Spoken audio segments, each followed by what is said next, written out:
Olá, boa tarde. Por decisão do Superior Tribunal de Justiça, o governador do Rio de Janeiro, Wilson Witzel, foi afastado do cargo por 180 dias. Ele é investigado por supostas práticas de irregularidades na saúde. 6 pessoas foram presas hoje.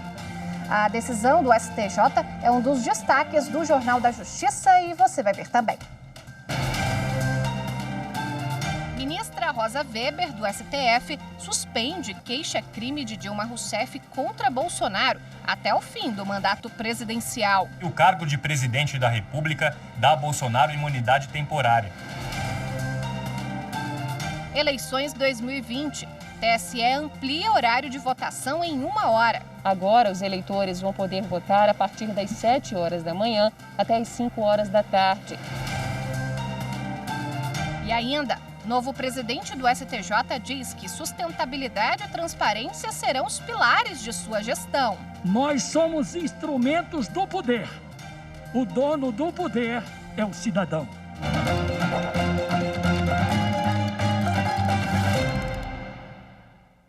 Superior Tribunal de Justiça afasta o governador do Rio de Janeiro, Wilson Witzel, do cargo e prende 6 investigados por irregularidades na saúde do Rio.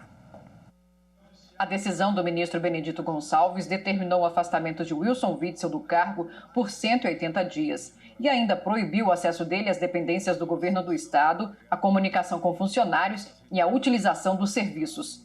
Witzel e os demais são investigados no âmbito da Operação Placebo, que trata de irregularidades na contratação de hospitais de campanha, compra de respiradores e medicamentos no contexto do combate à Covid-19. Para a garantia da ordem pública, a conveniência da instrução criminal e para assegurar a lei penal, foi determinada a prisão preventiva dos seguintes investigados: o empresário Mário Peixoto, Alessandro de Araújo Duarte, Cassiano Luiz da Silva, Juan Elias de Paula, Gotardo Lopes Neto e Lucas Tristão do Carmo. O ministro Benedito Gonçalves determinou ainda a prisão temporária do pastor Everaldo. Ele é apontado pelo Ministério Público como líder de um dos 3 grupos que formam essa organização criminosa.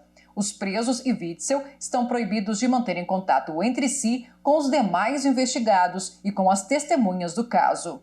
De acordo com o ministro Benedito Gonçalves, a decisão foi tomada porque foram reunidos elementos durante as investigações que comprovam indícios da autoria de Witzel e dos 6 investigados quanto aos crimes de corrupção ativa e passiva, organização criminosa e lavagem de capitais.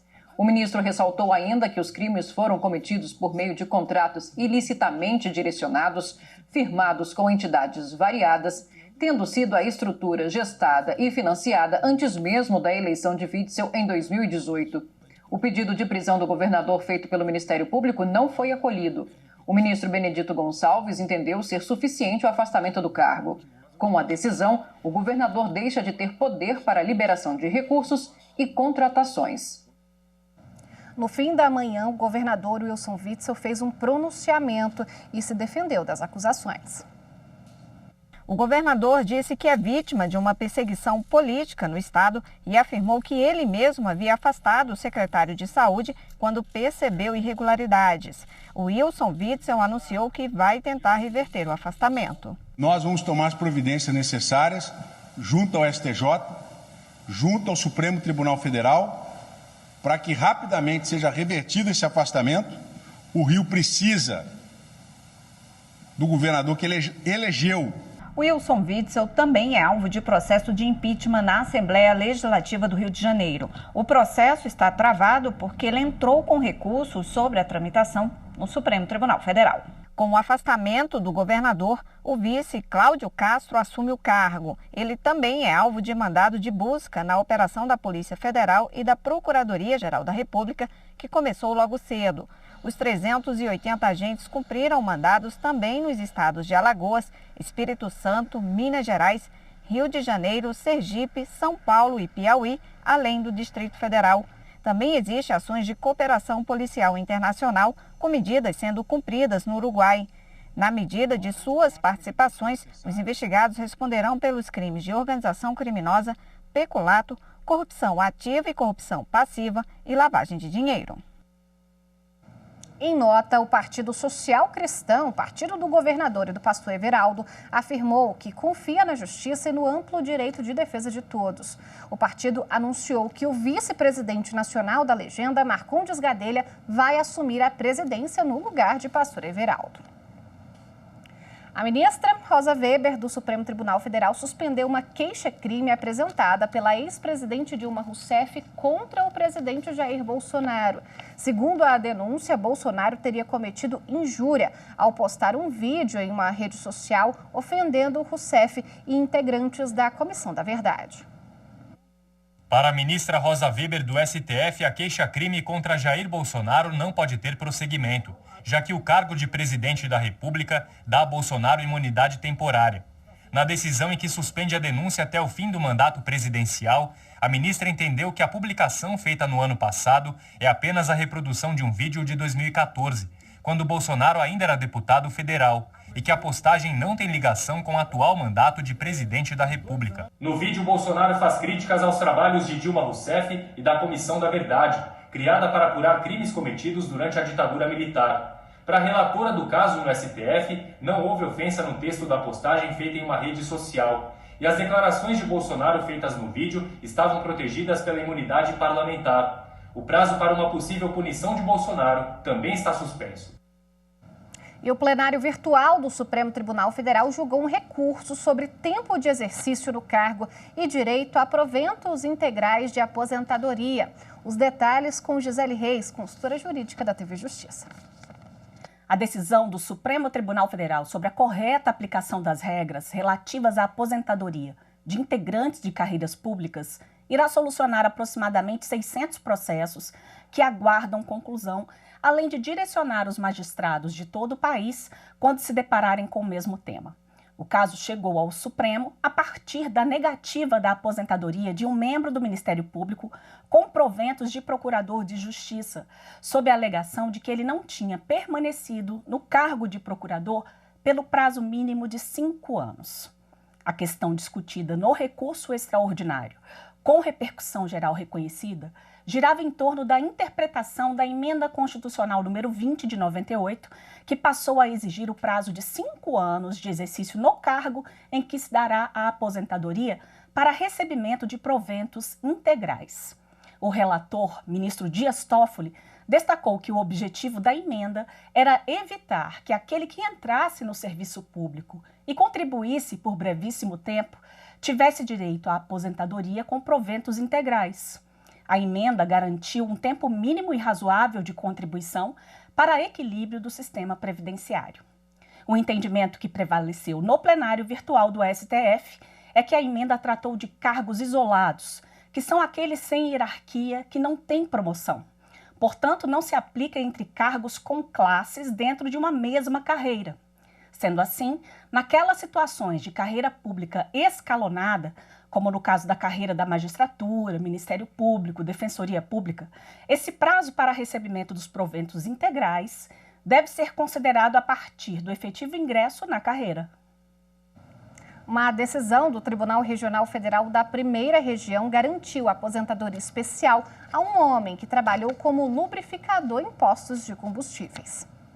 Além de inalar gases tóxicos, os frentistas, por exemplo, correm riscos de acidentes. Essas condições podem gerar determinados direitos aos profissionais que ali trabalham, como explica este advogado. Pode ter um acréscimo no seu salário, que é o adicional por insalubridade, que varia também de acordo com o agente nocivo, podendo ser acrescido de 10%, 20% ou 40%. E quem trabalha em atividade considerada insalubre pode ter direito, inclusive, à aposentadoria especial. No Mato Grosso, um homem que exerceu a função de lubrificador em postos de combustíveis teve que recorrer à justiça para ter essa garantia. Isso porque o INSS não reconheceu os períodos em que ele exerceu essa função como tempo especial. O caso foi parar no TRF da Primeira Região. O INSS alegou que a situação demonstrada não autorizava a contagem diferenciada do tempo de serviço do autor da ação. O relator desembargador federal Francisco Neves da Cunha entendeu que ficou claro que o homem trabalhou exposto a óleos e a graxa e no transporte de líquidos inflamáveis. A segunda turma do TRF1 reforçou ainda que há provas de que, na maior parte da jornada, o autor tinha contato com hidrocarbonetos e outros compostos de carbono, catalogados como nocivos à saúde, e que, portanto, os períodos de trabalho como lubrificador devem ser considerados especiais. O colegiado, então, garantiu ao cidadão a aposentadoria por tempo de contribuição com proventos integrais. Veja a seguir, eleições municipais vão ter horário de votação ampliado. Os detalhes no próximo bloco.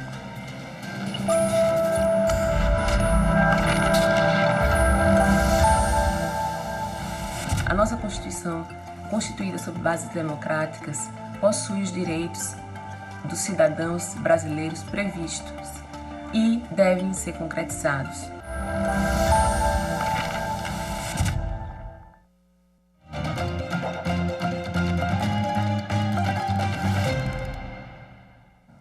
Os Correios não aceitaram a proposta apresentada ontem pelo vice-presidente do Tribunal Superior do Trabalho para colocar fim à greve dos funcionários que começou no dia 17 de agosto. Com isso, o dissídio coletivo vai ser julgado pelo Tribunal Superior do Trabalho.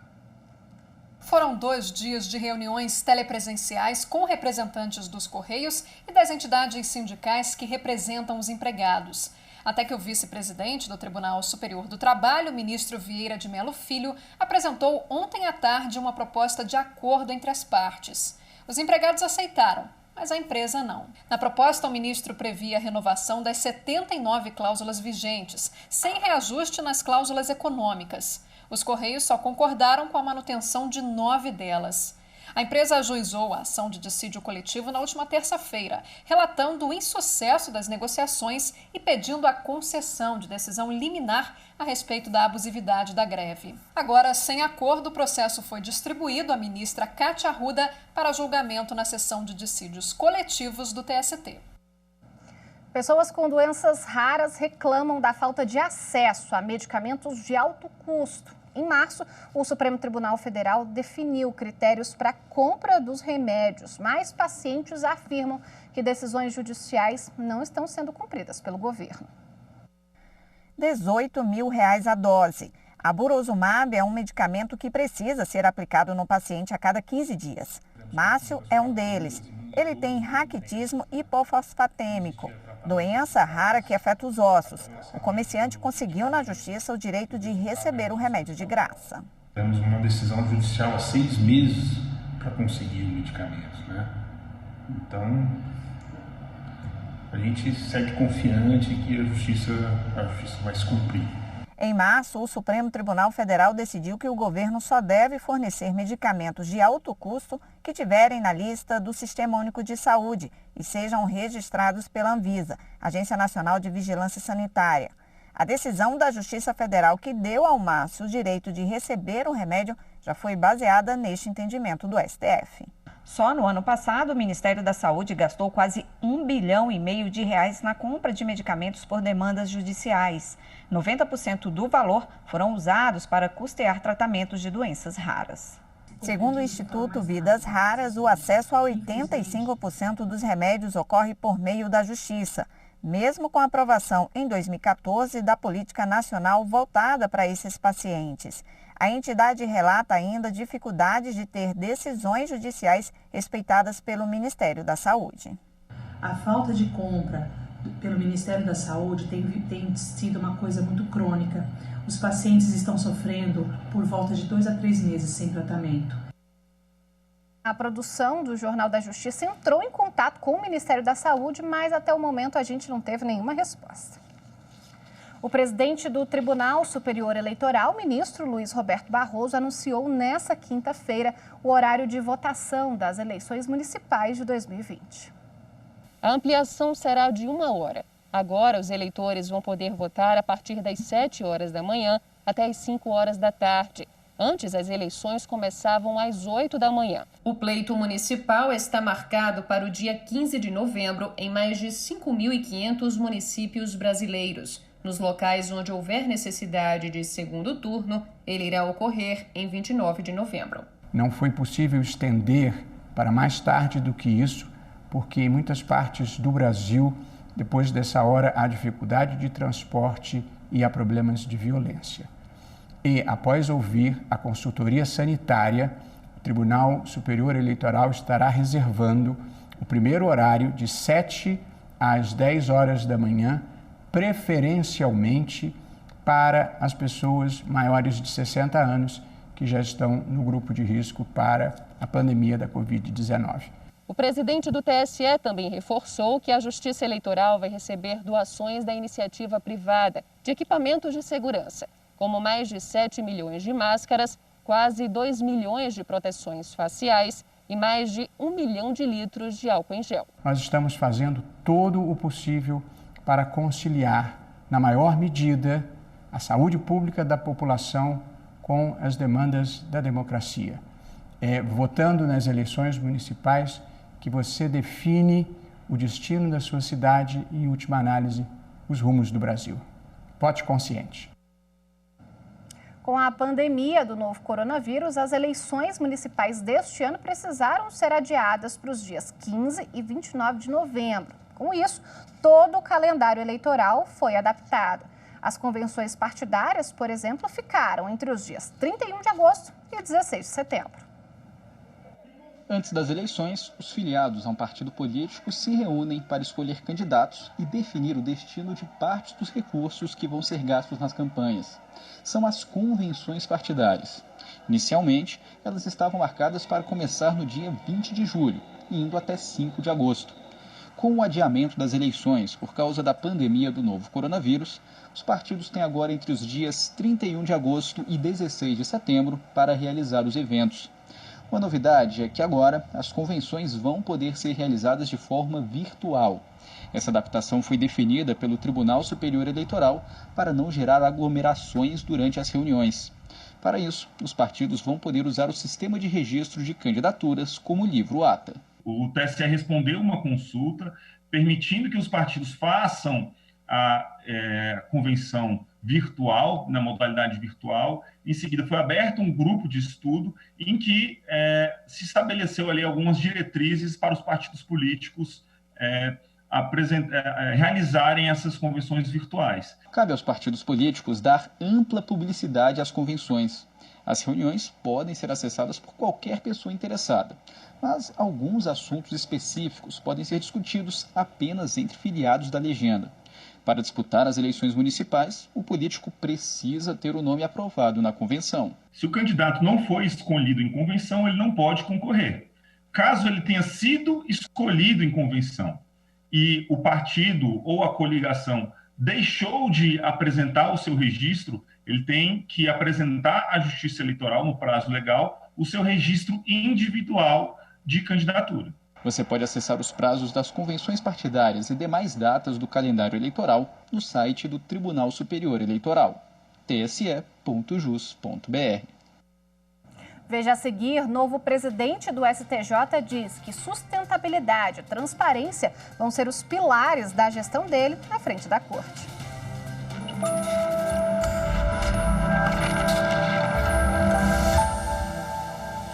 A Constituição representa a vontade e a luta histórica de um povo para a construção de uma norma-mãe, de uma norma que regule todo esse Estado, do ponto de vista político, social e econômico.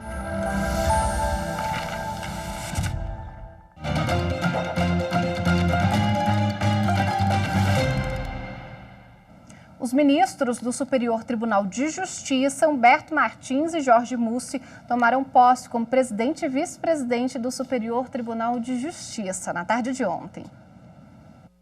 O novo presidente do Superior Tribunal de Justiça, Humberto Martins, tomou posse em cerimônia realizada no Pleno do STJ, ao lado do ministro Jorge Mussi, que assumiu a vice-presidência da Corte. O ministro João Otávio de Noronha, que presidiu o tribunal nos últimos 2 anos, abriu a cerimônia. Declaro aberta essa sessão solene do Superior Tribunal de Justiça, destinada a empossar o eminente ministro Humberto Eustáquio Soares Martins e o eminente ministro Jorge Mussi O ministro Humberto Martins será o 19º presidente do STJ.